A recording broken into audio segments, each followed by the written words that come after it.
Escucha con atención, porque quizá tú también has pedido ayuda sin darte cuenta de que ella ya te escuchó.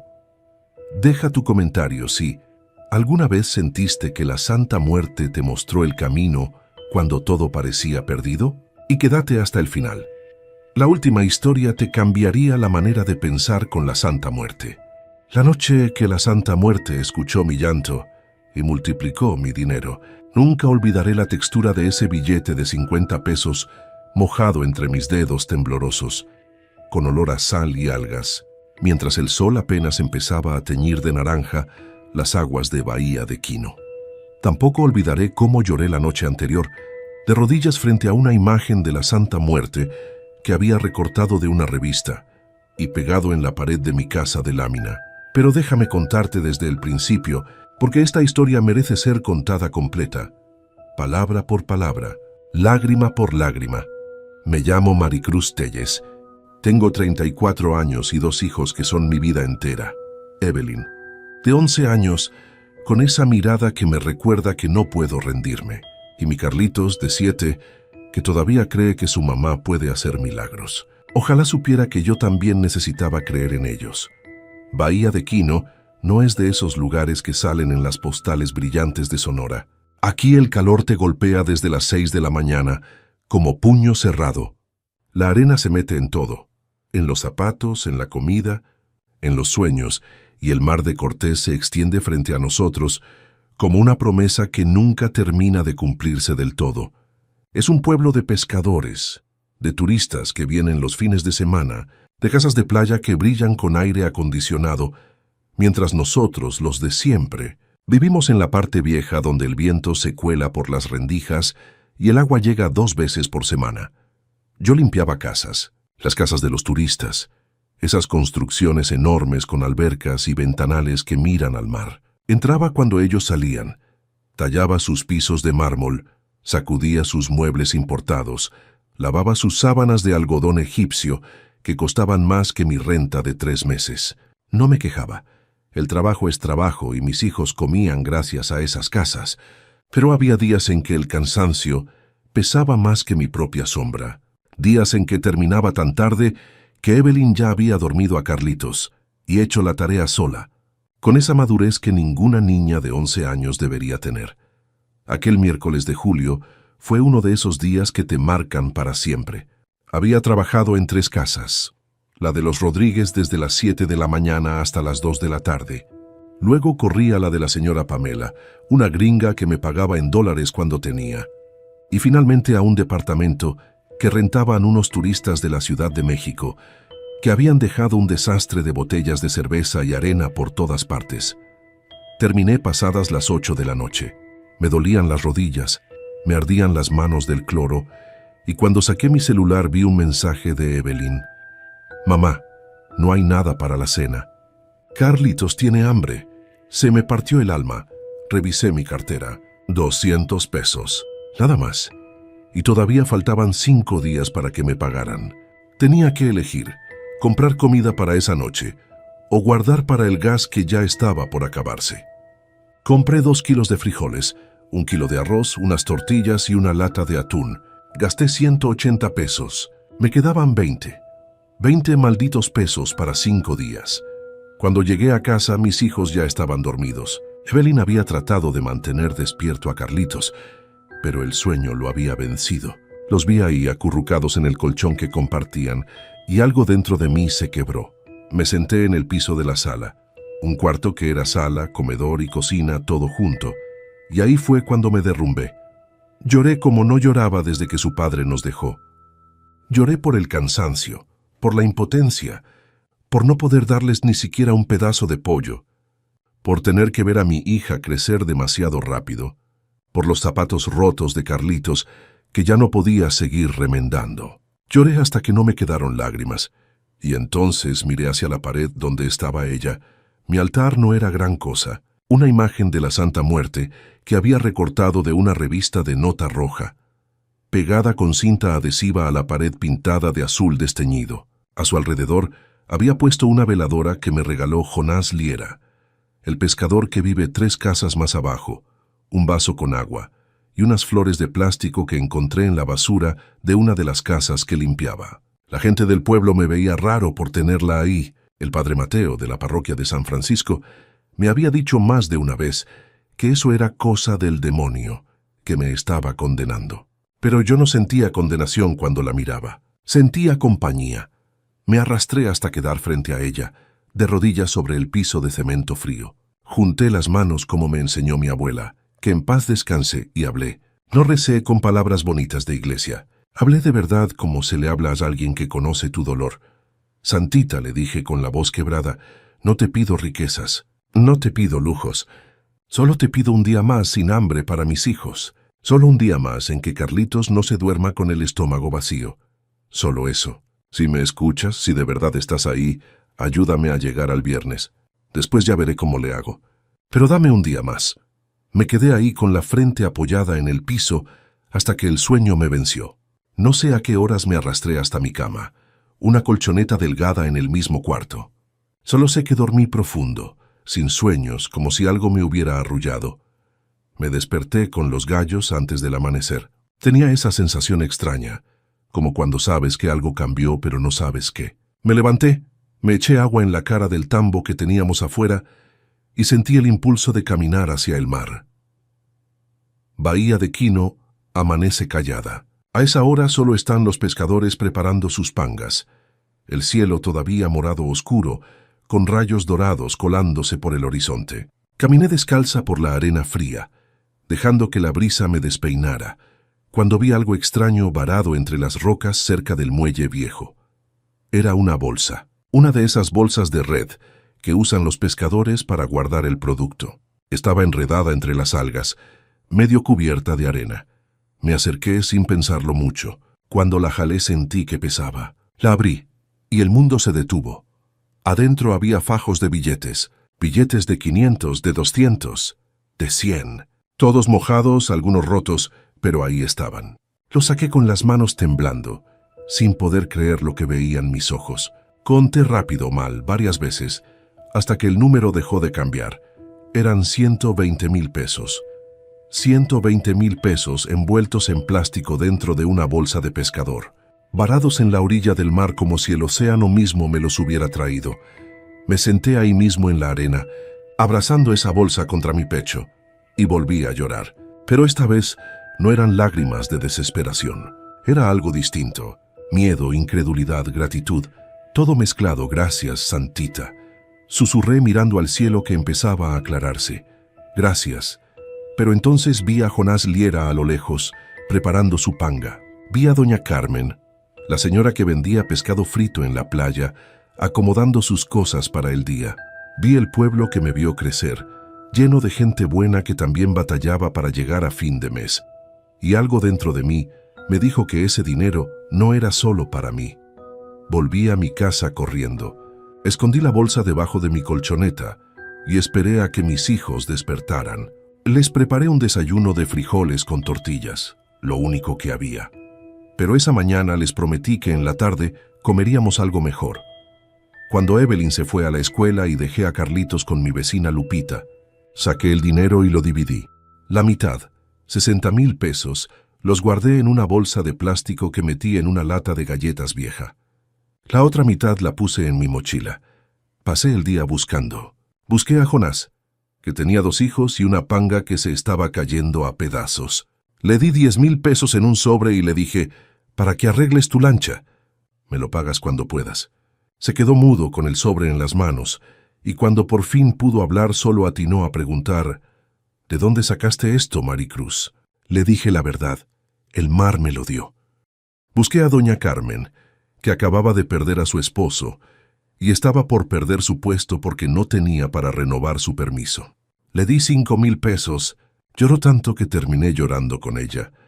Busqué a la familia Contreras, que tenía un hijo enfermo y necesitaban llevarlo a Hermosillo para unos estudios. Les di 15,000, repartí 1,000 pesos aquí, 2,000 allá, 5,000 a una familia que acababa de llegar de Oaxaca, buscando trabajo. Para cuando terminé el día, había repartido casi todo.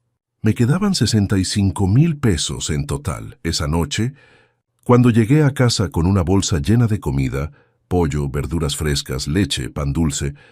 Evelyn me miró con esos ojos que todo lo ven y me preguntó, «Mamá, ¿qué pasó?»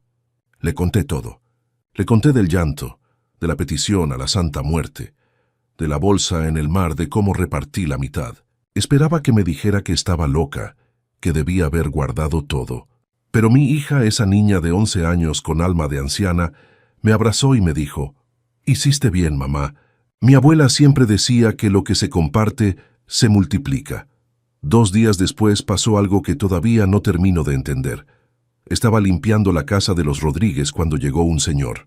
Se llamaba Rafa Márquez, era de Guadalajara, y era el dueño de una empresa turística nueva que estaba abriendo operaciones en Bahía de Quino. Me dijo que doña Carmen le había hablado de mí, que necesitaba a alguien de confianza para administrar las actividades del puerto, coordinar paseos en lancha, snorkel, renta de kayaks. ¿Yo? Pregunté incrédula. Señor, yo limpio casas, no sé nada de administración. Doña Carmen me dijo que usted es la persona más honrada que conoce, me respondió, y que hace 3 días hizo algo que nadie más habría hecho. Eso me basta. Me ofreció un sueldo de 12,000 pesos al mes, con prestaciones, horarios fijos y un pequeño porcentaje de las ganancias. Acepté sin pensarlo 2 veces. El padre Mateo vino a buscarme una semana después. Se sentó en mi casa, frente a mi altar improvisado, y me preguntó qué había pasado. Le conté todo. Esperaba un sermón, una condena, pero el padre, ese hombre mayor de ojos cansados, solo suspiró y me dijo, «Maricruz, yo no entiendo tu fe, pero veo sus frutos, y los frutos buenos no nacen del mal». Desde entonces me dejó en paz. Han pasado 8 meses desde aquella noche. Ahora trabajo en el puerto. Mis hijos comen 3 veces al día. Evelyn tiene zapatos nuevos y Carlitos va a clases de natación. Pude arreglar mi casa. Ya no se cuela el viento. Y hasta compré un refrigerador usado. Pero lo más importante no es eso. Lo más importante es que aprendí algo que llevo grabado en el alma. La Santa Muerte no me multiplicó lo que guardé. Me multiplicó lo que compartí. Cada día, cuando paso frente al mar que me trajo esa bolsa, le doy las gracias. Y cada noche, frente a mi altar, ahora con una imagen más grande y flores frescas, le pido lo mismo que siempre, que me ayude a ser digna de lo que me dio, que me recuerde compartir, que nunca olvide de dónde vengo. Porque yo sé que la abundancia verdadera no se mide en billetes guardados bajo el colchón, se mide en platos llenos en mesas ajenas, en sonrisas de niños que pueden ir a la escuela, en pescadores que arreglan sus lanchas, en madres que no tienen que elegir entre comida y medicina. El mar de Bahía de Quino guarda muchos secretos. Ese día me regaló uno, y yo elegí no guardármelo para mí sola.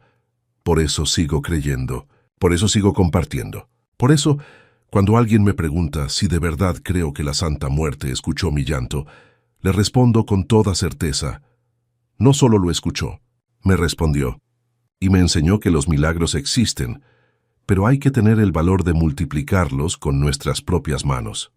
Esta es mi historia, y la comparto porque sé que en algún lugar alguien más está de rodillas llorando pidiendo un día más.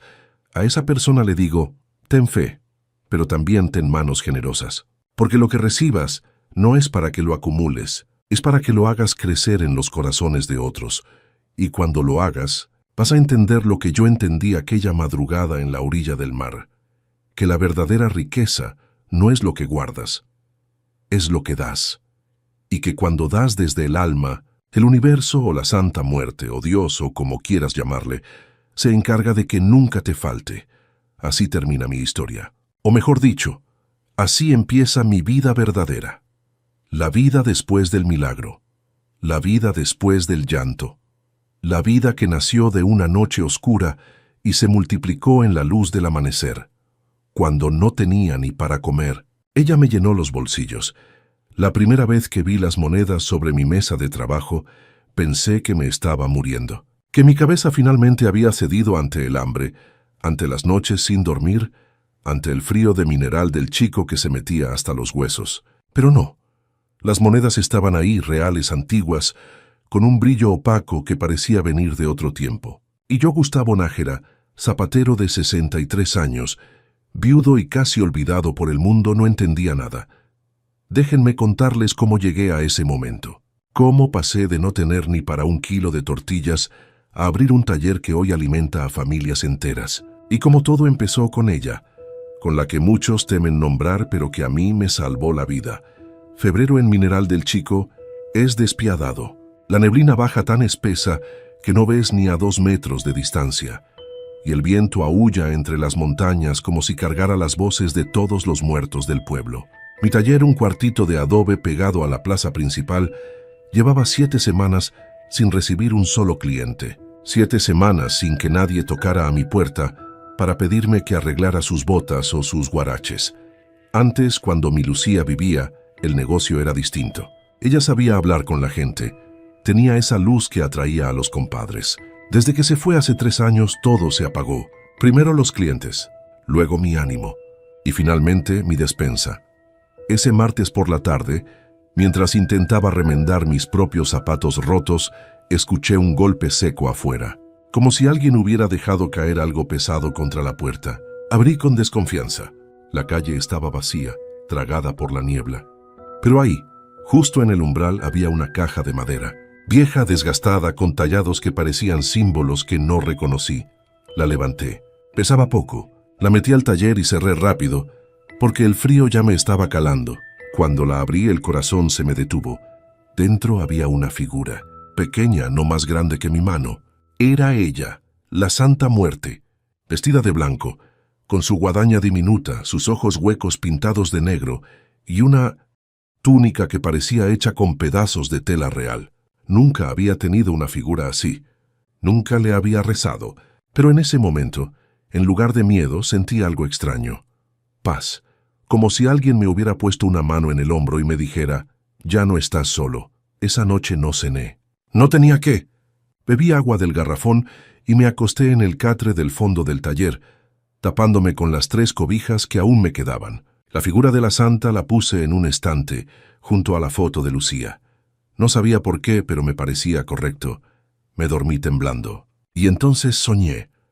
En el sueño, mi taller no era el cuartito frío y oscuro de siempre. Era amplio, limpio, lleno de luz, y en el centro estaba ella, no la figura. Ella misma, alta, envuelta en una túnica blanca que flotaba sin viento, con el rostro cubierto por un velo traslúcido. No podía verle los rasgos, pero sabía que me estaba mirando. Se acercó despacio, extendió una mano huesuda y en su palma descansaban 3 monedas, antiguas con grabados borrosos. Me las ofreció sin decir palabra. Yo las tomé, y en ese instante sentí un calor que no había sentido en meses, un calor que venía de adentro. Entonces habló. Su voz no era grave ni aguda, era maternal. No es para ti, es para que des pie. Y desperté. Me levanté de golpe, sudando a pesar del frío. La luz gris del amanecer apenas entraba por la ventana. Me froté los ojos, intentando sacudirme el sueño. Pero cuando miré hacia la mesa de trabajo, el aire se me atascó en los pulmones. Ahí estaban, las 3 monedas, exactamente iguales a las del sueño. Me acerqué despacio, como si fueran a desaparecer si respiraba muy fuerte. Las toqué. Eran reales, pesadas, frías, tenían grabados desgastados, pero alcancé a distinguir fechas. 1897, 1902, 1910. Monedas de la época de la Revolución, quizá antes. Me temblaban las manos. ¿Cómo habían llegado ahí? ¿Quién las puso? La puerta seguía cerrada por dentro. Las ventanas también. Nadie había entrado, o nadie vivo. Me senté en mi banquito con las monedas en la palma de la mano y lloré. Lloré como no había llorado desde el funeral de Lucía, porque en ese momento supe que no estaba abandonado, que algo me estaba viendo, y recordé sus palabras. No es para ti. Es para que, despunto a las 8 de la mañana, caminé hacia el mercado del pueblo. Llevaba las monedas en el bolsillo de mi chamarra. No sabía qué iba a hacer con ellas, pero las palabras del sueño retumbaban en mi cabeza. El mercado de Mineral del Chico es un espacio humilde, unos cuantos puestos de madera, lonas remendadas, el olor a epazote y chile seco. En el centro hay un altar comunitario, cuidado por doña Lulú, una anciana de 90 años que todos respetan. Siempre hay veladoras encendidas, flores, imágenes de santos. Llegué hasta su puesto. Ella me miró con esos ojos grises y cansados pero llenos de cariño. ¿Qué traes, Gustavo? Te veo raro. Saqué las monedas. Se las mostré. Quiero que las use para comprar comida. Para los que tienen hambre. Doña Lulú las tomó con cuidado, las observó y luego me miró fijamente. ¿De dónde sacaste esto, muchacho? No lo sé, doña Lulú, pero sé que no son mías.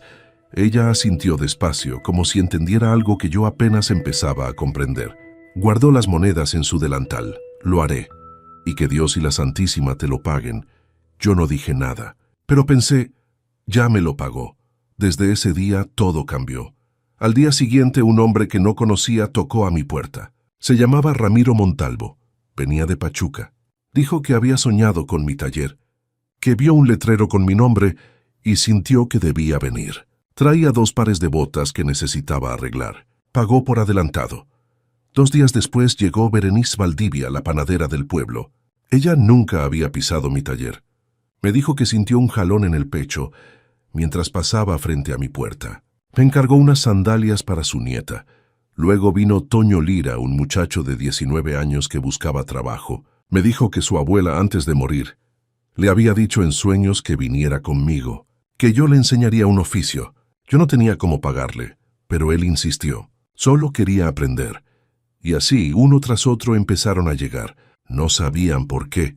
Solo sabían que debían estar ahí. En 3 meses, mi taller pasó de ser un cuarto vacío a un espacio lleno de vida. Toño resultó ser un aprendiz brillante. Berenice nos traía pan todas las mañanas. Ramiro comenzó a traerme clientes desde Pachuca. Doña Lulú me visitaba cada semana para contarme cómo las monedas habían alcanzado para alimentar a 5 familias aquel mes. Yo no entendía nada, pero tampoco cuestionaba. Cada noche antes de dormir, encendía una veladora frente a la figura de la santa. No rezaba con palabras, solo le daba las gracias en silencio. Un día Toño me preguntó, «Don Gustavo, ¿usted cree en milagros?» Yo me quedé pensando. Luego dije, no sé si en milagros, pero creo en la gratitud. Y creo que cuando das sin esperar nada, algo regresa. No siempre como esperas, pero regresa, él asintió. Y desde ese día comenzó a encender veladoras también. Con el tiempo, los ingresos del taller me permitieron no solo vivir, sino ahorrar. Y un día tomé una decisión. Hablé con Berenice, con Ramiro, con doña Lulú. Les conté mi idea, abrir un taller comunitario. Un espacio donde yo y otros artesanos pudiéramos enseñar oficios a jóvenes sin trabajo, donde nadie tuviera que pagar por aprender. Todos estuvieron de acuerdo. Ramiro consiguió un local más grande en la plaza. Berenice organizó rifas para comprar herramientas. Doña Lulú bendijo el espacio con copal y oraciones. Hoy el taller comunitario de Mineral del Chico tiene 12 aprendices. Enseñamos zapatería, herrería, carpintería, tejido. Los jóvenes llegan sin nada y se van con un oficio. Algunos ya tienen sus propios negocios. Y todo empezó con 3 monedas que no eran mías. La gente me pregunta si le rezo a la Santa Muerte, si le pido cosas. Y siempre respondo lo mismo, no. Yo no le pido nada. Solo le agradezco, porque ella no me llenó los bolsillos de dinero. Me llenó de propósito. Cuando no tienes nada, cuando el mundo te ha dado la espalda, cuando crees que ya no hay salida, ahí es cuando más necesitas creer en algo. No importa en qué, importa que creas, que tengas fe. Que des incluso cuando no te sobra, porque lo que das regresa siempre. Tú, a veces en forma de clientes que tocan tu puerta, a veces en forma de aprendices que te devuelven las ganas de vivir, a veces en forma de monedas antiguas que nunca entenderás de dónde vinieron, pero siempre regresa. El dinero maldito que se volvió bendición por obra de ella. La noche que mi hermano murió, dejó bajo mi puerta un sobre amarillento que apestaba a miedo. Dentro había 30,000 pesos y una nota que decía, «Perdóname, Atilano. No supe vivir limpio. Jamás imaginé que ese dinero me convertiría en un hombre marcado, perseguido por la desgracia, hasta que una anciana con ojos de siglos me entregó una veladora dorada y cambió mi destino para siempre. Mi nombre es Atilano Zárate y soy músico callejero en San Cristóbal de las Casas, Chiapas. Llevo 15 años tocando en las esquinas empedradas de esta ciudad, donde la niebla se enreda entre los techos de teja y los mercados huelen a café recién tostado y copal ardiente. Mi guitarra, una vieja acústica con cicatrices de tantas noches a la intemperie, ha sido mi única compañera fiel, o lo era, hasta que el dinero de mi hermano entró en mi vida como una plaga bíblica. Roberto, mi hermano menor, siempre fue el opuesto a mí. Mientras yo elegí los caminos del arte y la bohemia, él se dejó seducir por el dinero fácil. Nunca quise saber en qué andaba metido, aunque las señales eran evidentes. Camionetas polarizadas, reuniones nocturnas, miradas nerviosas. Cuando la policía encontró su cuerpo en un barranco cerca de Comitán, nadie se sorprendió. Yo sí lloré, porque debajo de todas sus malas decisiones, seguía siendo el niño que me seguía a todas partes cuando aprendía a tocar guitarra en el patio de la casa de mi abuela. El sobre llegó 3 días después del entierro. Lo abrí con manos temblorosas, y al ver los billetes perfectamente ordenados, sentí un escalofrío que me recorrió la columna.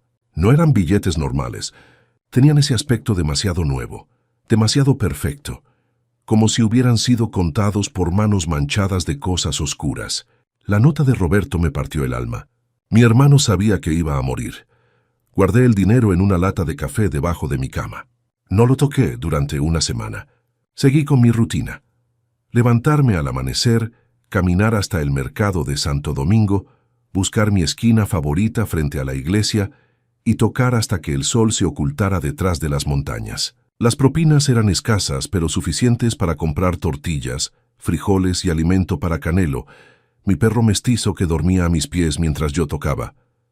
Pero decidí usar el dinero. Me dije que Roberto querría que yo tuviera una vida mejor, que dejara de dormir en ese cuarto de azotea con goteras y paredes de lámina. Tomé 5,000 pesos y fui al centro a comprar una guitarra nueva, cuerdas de calidad, un amplificador pequeño. Me sentía extrañamente culpable, como si estuviera traicionando algo sagrado.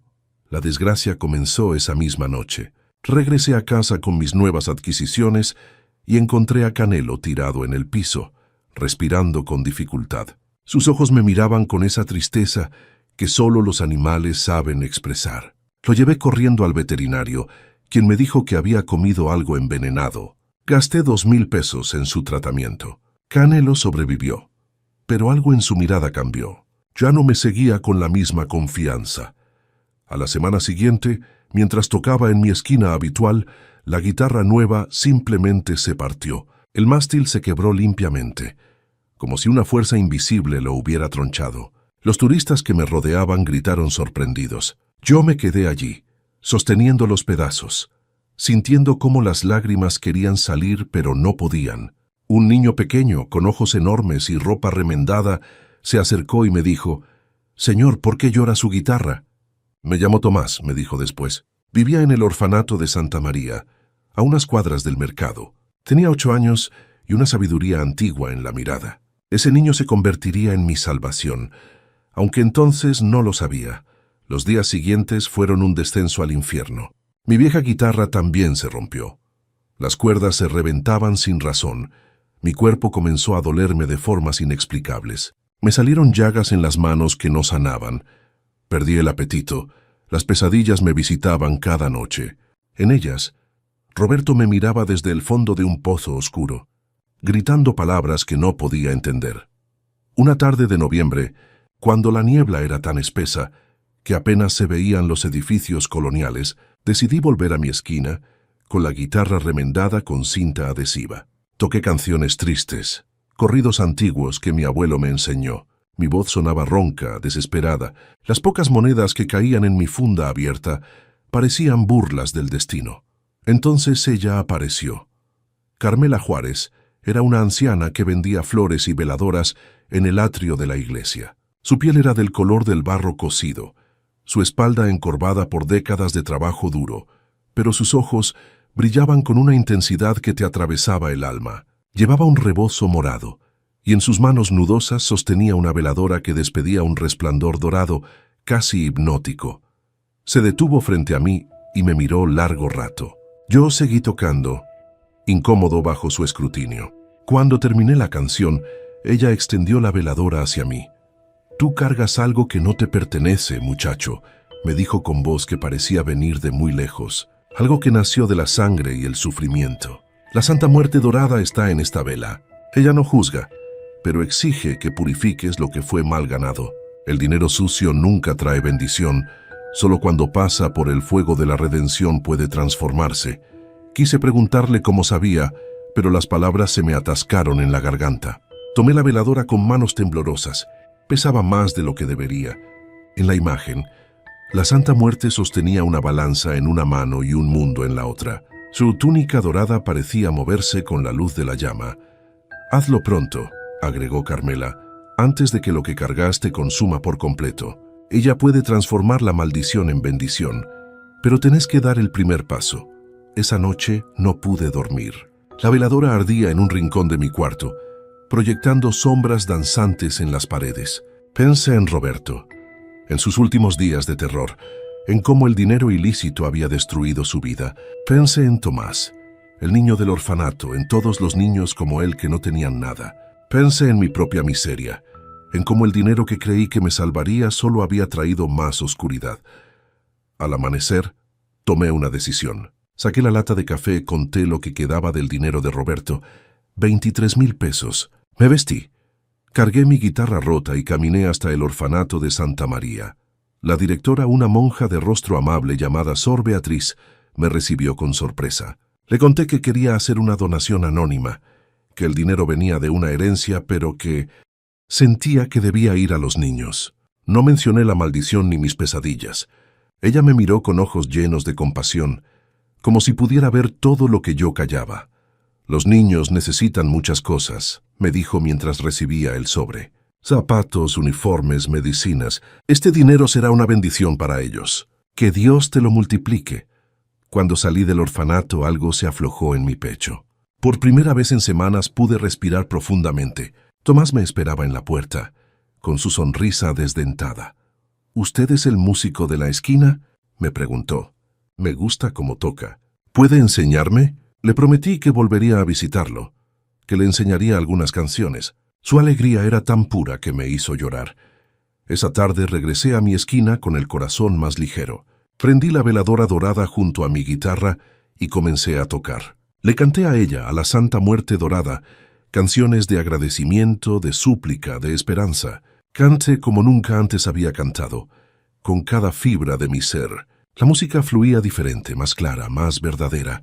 Una joven se detuvo a escucharme. Llevaba una mochila llena de pinceles y cuadernos de dibujo. Su cabello largo estaba teñido de azul y sus ojos tenían ese brillo de quien ve el mundo en colores que otros no perciben.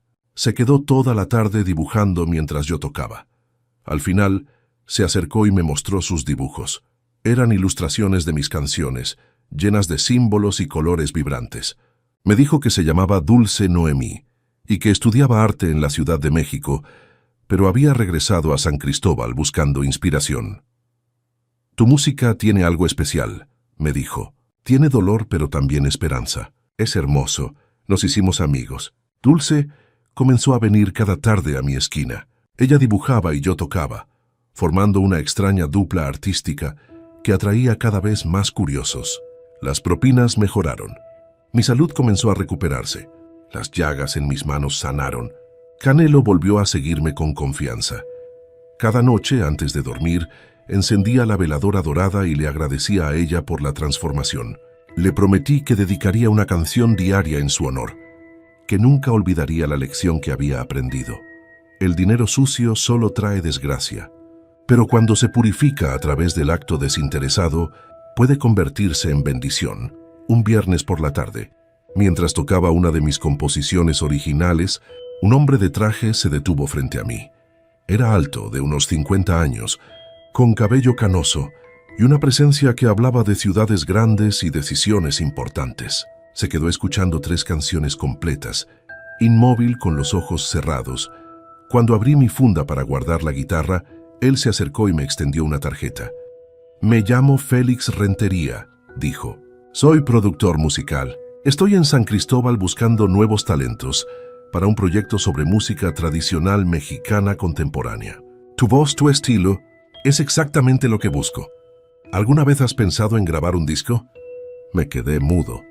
Dulce, que estaba a mi lado, me dio un codazo en las costillas. «Él es increíble», le dijo ella a Félix. y yo puedo hacer el arte del álbum. Tengo todos los bocetos listos. Así comenzó todo. Félix me invitó a su hotel a discutir el proyecto. Me ofreció grabar un EP de 5 canciones, con producción profesional y distribución digital. Dulce diseñaría toda la parte visual. Incluso propuso que parte de las ganancias se destinaran al orfanato de Santa María. «Hay algo en tu historia que me conmueve», me dijo Félix mientras firmábamos el contrato. «Algo real, algo que la gente necesita escuchar en estos tiempos». Las semanas siguientes fueron un torbellino. Grabamos en un pequeño estudio en San Cristóbal.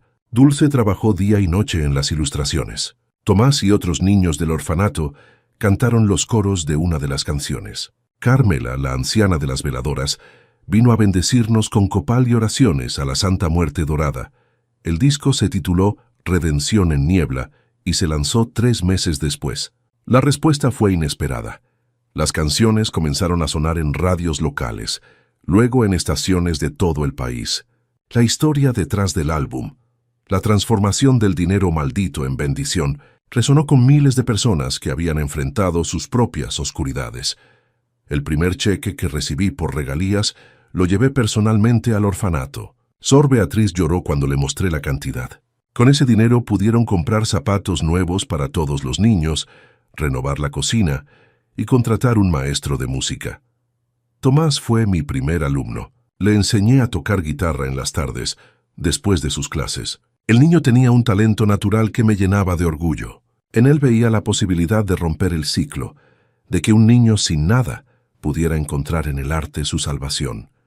Una noche, mientras tocaba en el lanzamiento oficial del disco en el teatro de la ciudad, miré al público y vi a Carmela sentada en primera fila. Sostenía una veladora dorada idéntica a la que me había regalado. Cuando nuestras miradas se cruzaron, ella asintió con una sonrisa que parecía decir: «Lo lograste, muchacho».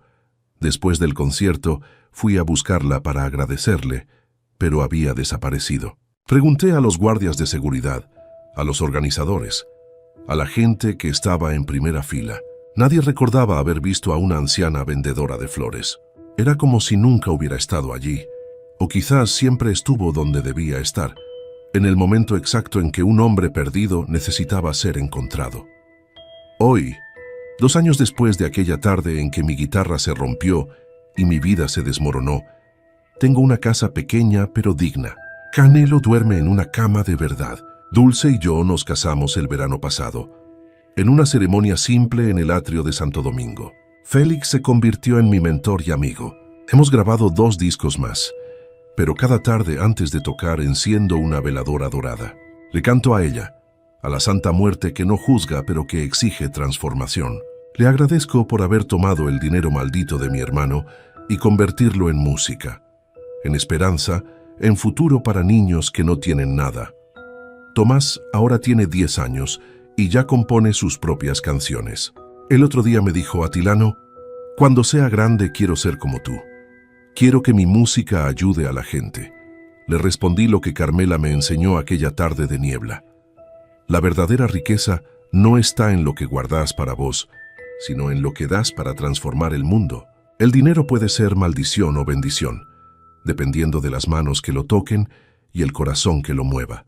Mi hermano Roberto murió creyendo que el dinero fácil era la respuesta. Yo casi muero aprendiendo que estaba equivocado, pero en algún lugar entre su muerte y mi renacimiento, una anciana con ojos de siglos me entregó una vela dorada y me enseñó el secreto más antiguo de todos. Nada está tan maldito que no pueda ser redimido, nada está tan roto que no pueda ser sanado, cuando dejas que ella toque tu alma y transforme tu destino. El dinero maldito se volvió bendición. Y yo, Atilano Zárate, músico callejero de San Cristóbal de las Casas, soy la prueba viviente de que los milagros existen, especialmente cuando vienen envueltos en niebla, música y una veladora que nunca deja de arder. Esta es mi historia, esta es mi redención, esta es mi ofrenda a ella, la que no juzga pero transforma, la que espera paciente a que encontremos el camino de regreso a la luz. Mi negocio estaba por quebrar. Hasta que él entró por la puerta, tuve el cuchillo en la mano durante casi 10 minutos aquella tarde, mirando fijamente la cuenta bancaria en ceros en la pantalla de mi teléfono. No para hacerme daño, sino para cortar el último pastel de manzana que me quedaba. Pero en ese momento, todo parecía tener un peso simbólico, como si el universo me estuviera diciendo: Leandro, esto se acabó. Mi cafetería, mi sueño, mi maldito orgullo, estaba muriendo en Zacatlán de las Manzanas, Puebla. Un pueblo que huele eternamente a canela y neblina, donde los turistas vienen a ver relojes monumentales y a tomarse fotos con el paisaje brumoso. Pero nadie, absolutamente nadie, entraba a mi local. Café del Tiempo le había puesto. ¡Qué irónico! El tiempo se me había acabado. Eran las 5 de la tarde de un martes gris. Octubre lloraba sobre los tejados de barro, y yo estaba sentado detrás del mostrador, escuchando el tic-tac del reloj de pared que don Porfirio, el relojero de al lado, me había vendido por lástima. 3 meses sin pagar renta. 2 semanas sin vender más de 2 cafés al día. Yaneli, la única chica que me había ayudado a diseñar los menús con sus ilustraciones bonitas, ya ni siquiera pasaba por aquí. Le debía 2 quincenas. Yo había sido barista en la Ciudad de México, había ganado concursos de latte art, había trabajado en cafeterías de especialidad donde la gente hacía fila para probar mis mezclas. Pero regresé a Zacatlán porque mi madre enfermó, porque quise estar cerca, porque creí que podía traer algo distinto al pueblo. ¡Qué ingenuo! Afuera la lluvia comenzó a caer con más fuerza. El sonido del agua golpeando los adoquines siempre me tranquilizaba. Pero ese día solo me recordaba que estaba solo, completamente solo. Entonces escuché la puerta abrirse. No fue un sonido común, fue como si alguien hubiera empujado la madera con una reverencia extraña, lenta, ceremonial. Levanté la vista y la vi. Era una mujer alta, vestida completamente de negro. Llevaba un velo que le cubría el rostro, pero alcanzaba a ver sus labios pálidos, casi grises. Su presencia llenó el espacio de inmediato, como si la temperatura hubiera bajado 2 grados. Caminó hacia la barra sin hacer ruido. Y cuando se detuvo frente a mí, sentí un nudo en el estómago. «Un café americano, por favor», dijo con una voz tranquila, casi susurrante. «Claro», respondí tratando de no parecer desconcertado. Hacía días que nadie me pedía nada. Preparé el café con manos temblorosas. No sé por qué, pero sentía que debía hacerlo perfecto. Medí el agua a 92 grados. Usé granos recién molidos de la cosecha local, incluso dibujé una pequeña hoja en la crema con leche que ella no había pedido. Cuando se lo entregué, ella no dijo nada, solo asintió. Se sentó en la mesa junto a la ventana, la misma que nadie usaba porque la madera estaba un poco chueca. Yo me quedé detrás de la barra, fingiendo limpiar una taza, pero en realidad la observaba. No bebió el café de inmediato. Primero sacó algo de su bolso, una rosa blanca. La colocó sobre la mesa con una delicadeza absurda, como si estuviera dejando una ofrenda en un altar. Luego, finalmente, tomó un sorbo del café. No dijo si le gustó. No dijo nada. Solo se quedó ahí, quieta, mirando la neblina a través del cristal empañado. Pasaron 20 minutos. Media hora. Yo no me atrevía a interrumpirla. Había algo sagrado en su silencio. Finalmente se levantó, dejó un billete de 100 pesos sobre la mesa. El café costaba 30 y salió sin despedirse. La rosa blanca quedó ahí, intacta. Me acerqué a la mesa. Toqué la flor. Estaba fría, pero no marchita. Parecía recién cortada. No entendía nada. Guardé el billete en la caja registradora y me quedé mirando esa rosa hasta que cayó la noche. Al día siguiente, algo cambió. A las 10 de la mañana entró una pareja joven. Pidieron 2 capuchinos y un pay de manzana. A las 11 llegó un grupo de turistas que había visto mi cafetería por casualidad mientras buscaban el reloj floral. A la 1 de la tarde, don Porfirio cruzó desde su taller con una sonrisa incrédula. «Leandro, ¿qué hiciste? Huele a gloria aquí adentro». Yo no había hecho nada distinto. El mismo café, las mismas recetas, pero él tenía razón.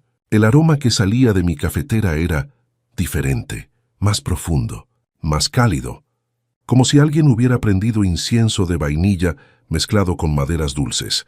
Y la gente seguía llegando.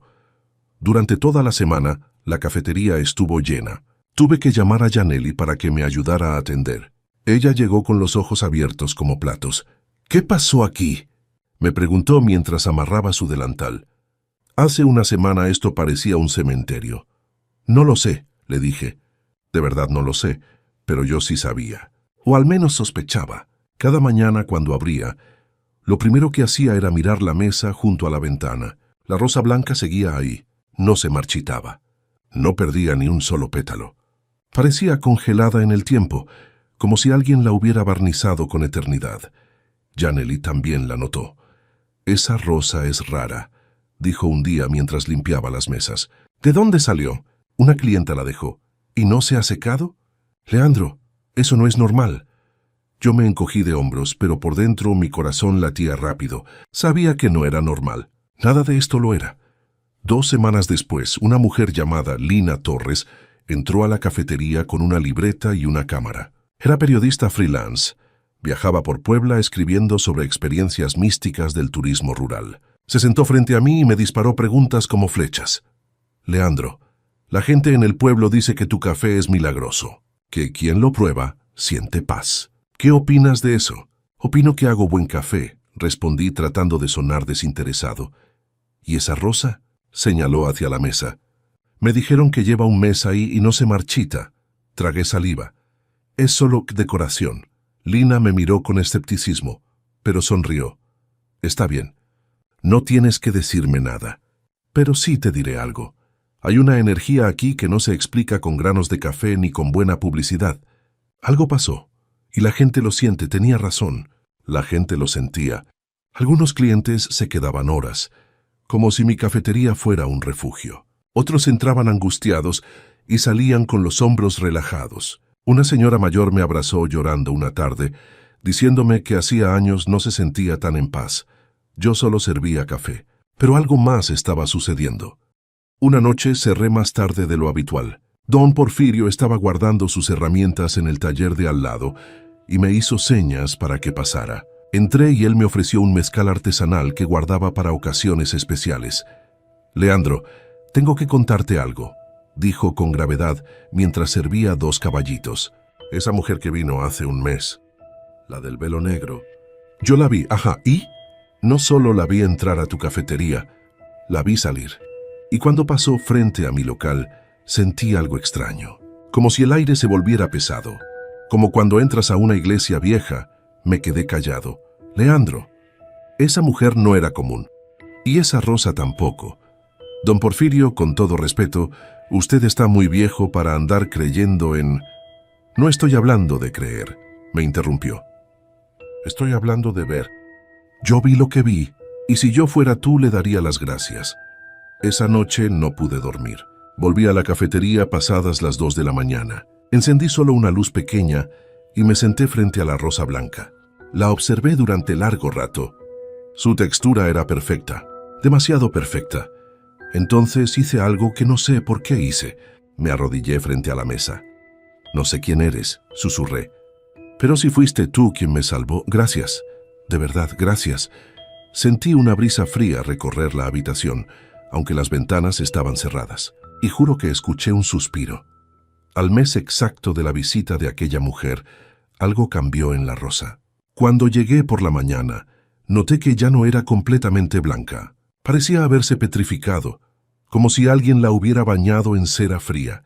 Sus pétalos tenían ahora un brillo tenue, casi plateado.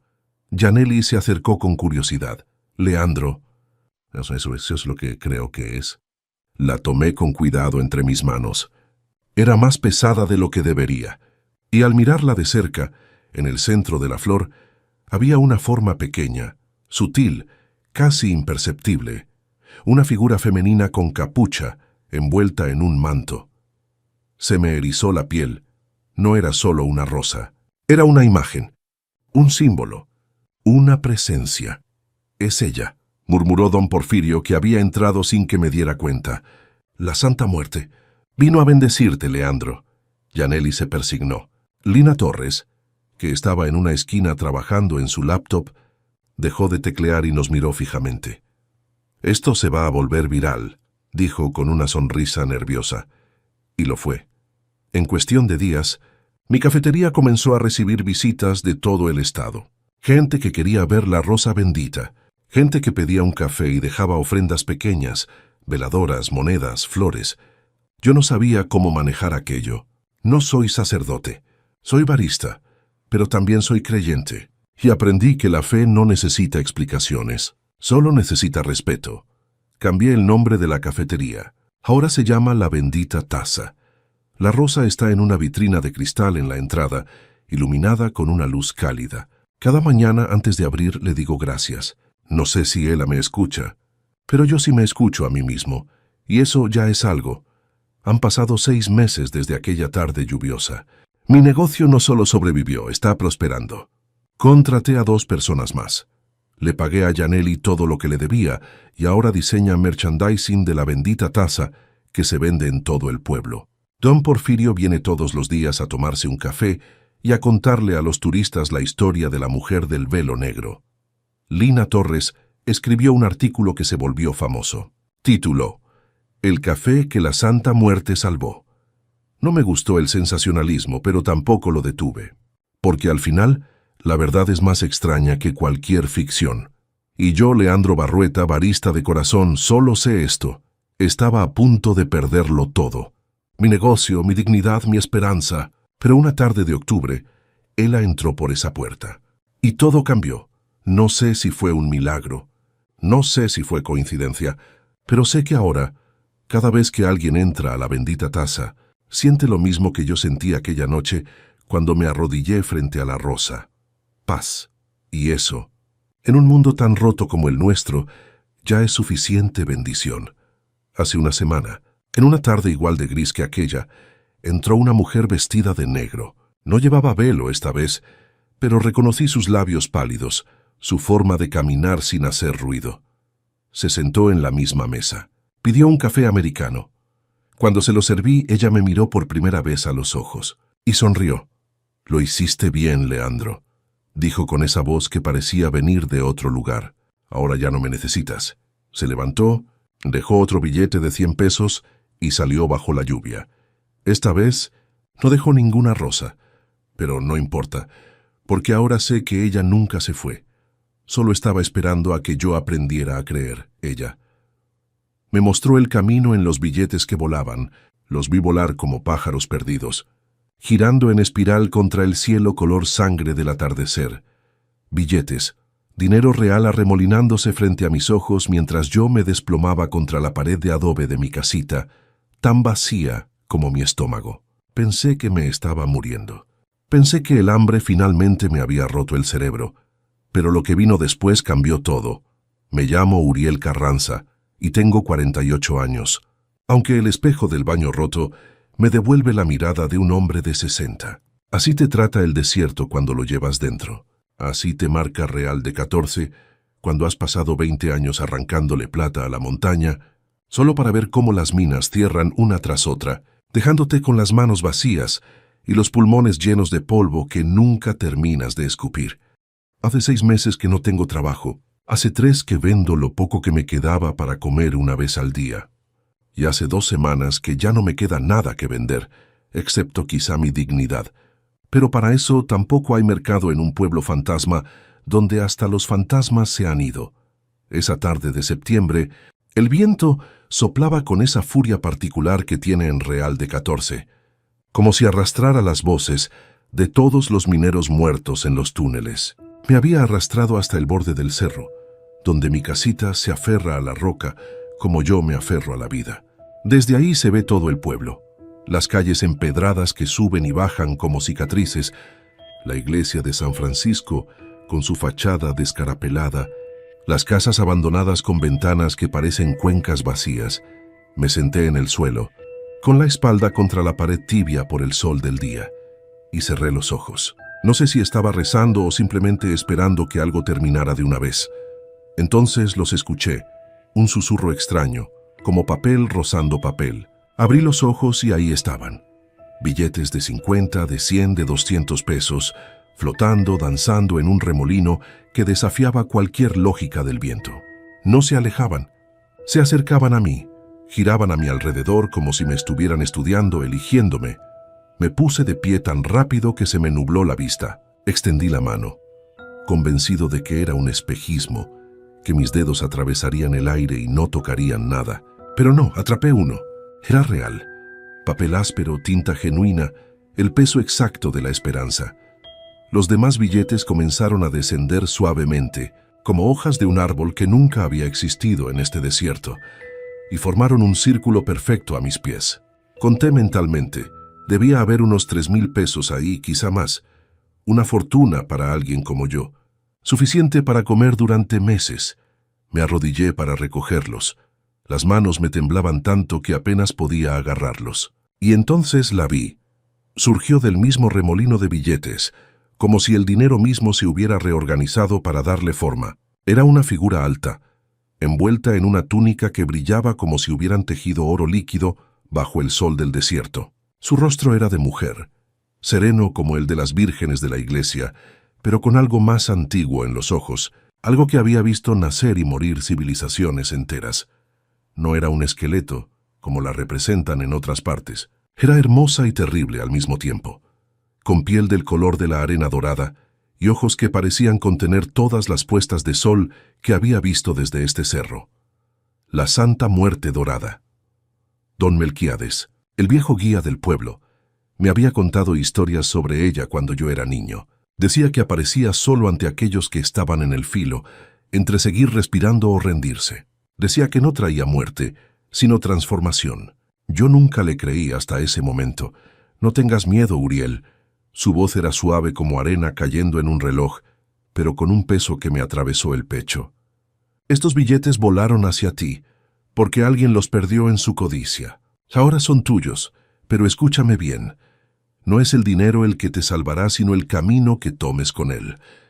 Quise hablar, pero la garganta se me había cerrado. Solo pude quedarme ahí de rodillas, con los billetes entre mis dedos temblorosos. Mira hacia el oeste, continuó ella, señalando con un dedo largo hacia el otro lado del cerro. Ahí donde la montaña guarda su secreto más antiguo. Ese es tu camino. No lo desperdicies comprando solo tiempo. Cómpralo construyendo eternidad. Y antes de que pudiera preguntarle qué significaba eso, se deshizo en una ráfaga de luz dorada que se mezcló con el último rayo del sol. Los billetes dejaron de levitar y cayeron en mis manos, ordinarios otra vez, pero calientes como si acabaran de salir de un horno. Me quedé ahí hasta que la noche cubrió el pueblo como una manta negra llena de agujeros de estrellas, tratando de entender qué había pasado. Parte de mí quería creer que había sido una alucinación del hambre, pero el dinero seguía en mis manos, y el recuerdo de esos ojos dorados estaba grabado en mi mente, con más claridad que cualquier recuerdo de mi vida. Esa noche dormí por primera vez en semanas sin que el estómago me doliera. Al día siguiente bajé al pueblo y compré comida, pero no toda la que podría haber comprado. Me quedé con la mayoría del dinero, y esa tarde, cuando el sol empezó a caer otra vez, caminé hacia el oeste. Conocía bien esa zona. Todos los mineros la conocíamos. Ahí había un túnel viejo, de los primeros que se excavaron en el siglo XVIII, cuando Real de 14 era una de las minas de plata más ricas del mundo. Llevaba décadas abandonado, sellado parcialmente por un derrumbe. Nadie se molestaba en entrar porque se decía que no quedaba nada de valor. Pero no fui a buscar plata. Llegué a la entrada cuando el cielo se teñía de naranja. La boca del túnel era una herida oscura en la montaña, rodeada de maleza seca y piedras sueltas. Me quedé ahí parado un largo rato, escuchando el viento silbar entre las rocas como si la montaña respirara. «Ese es tu camino», había dicho ella. Entré. La oscuridad me tragó de inmediato. Encendí el celular que casi no tenía batería, y la luz pálida iluminó paredes de roca tallada a mano, vigas de madera podridas, rieles oxidados que no habían sentido el peso de una vagoneta en más de 50 años. El aire olía a humedad, a tiempo detenido. Caminé unos 20 metros hasta que llegué al derrumbe. Rocas apiladas del suelo al techo, bloqueando el paso. Cualquier otra persona se habría dado la vuelta, pero yo había sido minero. Sabía leer las piedras, y estas me decían que había espacio detrás, que el derrumbe no era completo. Durante 3 días trabajé solo, moviendo piedras, apuntalando con maderas nuevas, que compré con parte del dinero de los billetes voladores. Mis manos se llenaron de ampollas que reventaron y se convirtieron en callos otra vez. Mi espalda gritaba cada noche cuando me acostaba, pero seguía adelante porque algo en mi interior, algo que había despertado cuando vi a la santa. Me decía que detrás de esas rocas estaba la respuesta. Al cuarto día, llegó Lía Mendoza. Era una fotógrafa mochilera de la Ciudad de México, de esas que viajan solas con una cámara profesional y una curiosidad que las mete en todos lados. Me encontró subiendo al túnel con un costal de herramientas. «¿Qué haces ahí arriba?», me gritó desde el camino. «Trabajar», respondí sin detenerme. «¿En una mina abandonada?», subió detrás de mí, ágil como una cabra montés. «¿Estás buscando plata?». Me detuve y la miré. Tendría unos 30 años, piel morena, ojos vivaces, y esa energía que solo tienen las personas que todavía creen que el mundo tiene secretos buenos escondidos. «No busco plata», le dije. «Busco otra cosa». «¿Qué cosa?». «Todavía no lo sé». Debí sonarle como un loco, pero en lugar de irse, sonrió. «¿Puedo documentarlo? Sea lo que sea que encuentres, me gustaría fotografiarlo». No tenía razón para decir que sí, pero tampoco para decir que no, así que encogí los hombros y seguí caminando. Ella me siguió. 2 días después, con Lía tomando fotos de cada paso, finalmente abrí un hueco lo suficientemente grande para pasar al otro lado del derrumbe. La luz de nuestras linternas iluminó lo que había esperado más de un siglo en la oscuridad. Un mural. Cubría la pared completa del túnel, pintado directamente sobre la roca. Representaba a la Santa Muerte, pero no como la conocemos ahora. Esta era anterior, más antigua. Vestía de oro y sostenía en una mano una balanza y en la otra una espiga de trigo. A su alrededor, docenas de mineros arrodillados le ofrendaban no solo plata, sino herramientas, comida, flores. «Dios mío», susurró Lía, y el flash de su cámara empezó a dispararse sin parar. Esto es histórico. ¿Tienes idea de lo que has encontrado?» Yo no podía apartar los ojos del rostro de la santa en el mural. Era el mismo rostro que había visto rodeado de billetes voladores, los mismos ojos que contenían siglos. «Ella me trajo aquí», dije en voz baja. Me mostró el camino. Lía me miró como si estuviera por preguntarme qué significaba eso, pero algo en mi expresión la detuvo. En lugar de hablar, siguió fotografiando.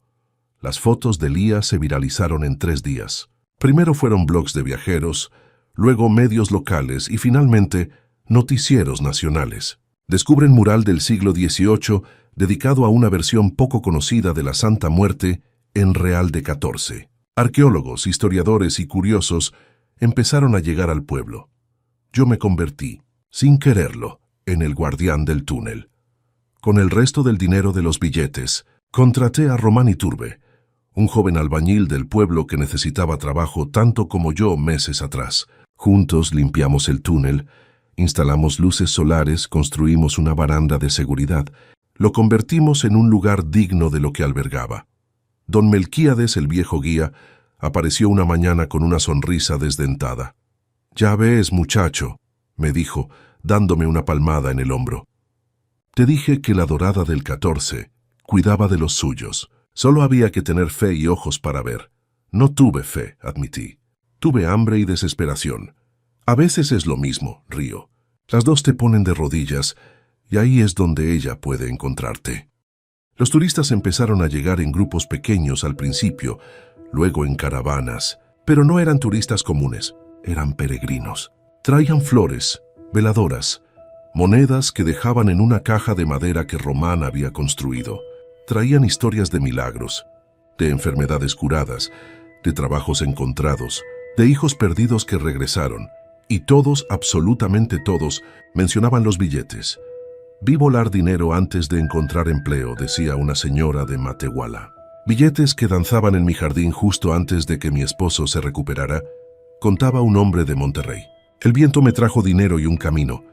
Repetían una y otra vez, como un eco de mi propia experiencia. Al tercer mes, llegó Esmé Palacios. Era enfermera en Saltillo. Había venido como turista para tomarse un fin de semana. Pero cuando vio la cantidad de peregrinos que llegaban, muchos enfermos o ancianos que subían la montaña con dificultad, decidió quedarse. «Alguien tiene que cuidar de esta gente», me dijo, instalando una pequeña estación de primeros auxilios en una casa abandonada cerca del túnel. «Si la santa los trae aquí, Lo mínimo que podemos hacer es recibirlos con dignidad. En 6 meses, el túnel de la Santa Muerte Dorada se convirtió en uno de los sitios más visitados de Real de 14, pero no como atracción turística, sino como santuario. Las personas venían a agradecer, a pedir, a encontrar ese momento de quietud donde la desesperación se transforma en otra cosa. Yo me quedé ahí, en mi casita al borde del cerro, pero ya no estaba vacía. La llené con herramientas para mantener el túnel, con comida que compartía con los peregrinos que llegaban sin recursos, con velas que encendía cada noche en agradecimiento. Una tarde, exactamente 1 año después de ver volar los billetes, regresé al mismo lugar donde todo comenzó. El sol caía con ese color rojizo que convierte el desierto en un mar de fuego. Me senté contra la pared y cerré los ojos, escuchando el viento. Esta vez, cuando abrí los ojos, no había billetes volando, pero sentí su presencia igual, como un calor dorado que me envolvió por un instante. «Gracias», susurré al viento. «No me diste riqueza, pero me enseñaste a hacer del desierto un milagro». El viento respondió con ese silbido que tiene en Real de 14, y en él juro que escuché una risa suave antigua, llena de luz. Lía publicó un libro de fotografías sobre el túnel y la transformación del pueblo. Me pidió que escribiera el prólogo. Solo escribí una línea. Ella me mostró el camino en los billetes que volaban, y aprendí que los milagros no se compran, se construyen con las manos y el corazón. Hoy, 5 años después, el túnel de la Santa Dorada recibe miles de visitantes al año. Román tiene su propia empresa de construcción. Esmé dirige una clínica comunitaria que atiende a los peregrinos y a los habitantes del pueblo. Don Melquiades sigue dando tours, ahora con más historias que contar, y yo sigo siendo el guardián. Cada mañana, bajo al túnel antes de que llegue el primer visitante, limpio el polvo que se acumula en el mural, reemplazo las velas consumidas, ordeno las ofrendas. Y cada vez que miro esos ojos dorados pintados en la roca, hace más de 2 siglos, recuerdo la tarde en que los vi vivos mirándome, diciéndome que todavía había un camino. Los billetes que volaron aquel día se gastaron hace mucho. Compré comida, herramientas, materiales. No me hicieron rico en dinero, pero me enseñaron que la verdadera riqueza es despertar cada día con un propósito, es ver cómo un lugar abandonado se convierte en santuario. Es saber que tu vida, por destrozada que estuviera, podía ser el cimiento de algo sagrado. A veces, cuando el viento sopla fuerte en el atardecer, todavía veo billetes volando sobre el pueblo. Los turistas se ríen, dicen que alguien debe haber perdido su cartera. Los peregrinos se arrodillan y rezan. Los niños corren tratando de atraparlos. Yo simplemente sonrío, porque sé que ella sigue aquí, en cada ráfaga de viento que levanta el polvo del desierto, en cada moneda que alguien deja con fe en la caja de ofrendas, en cada historia de transformación que los visitantes comparten en el túnel. La Santa Muerte Dorada no me salvó de morir de hambre. Me enseñó a renacer en el desierto. Y esa, descubrí, es la única clase de milagro que realmente importa.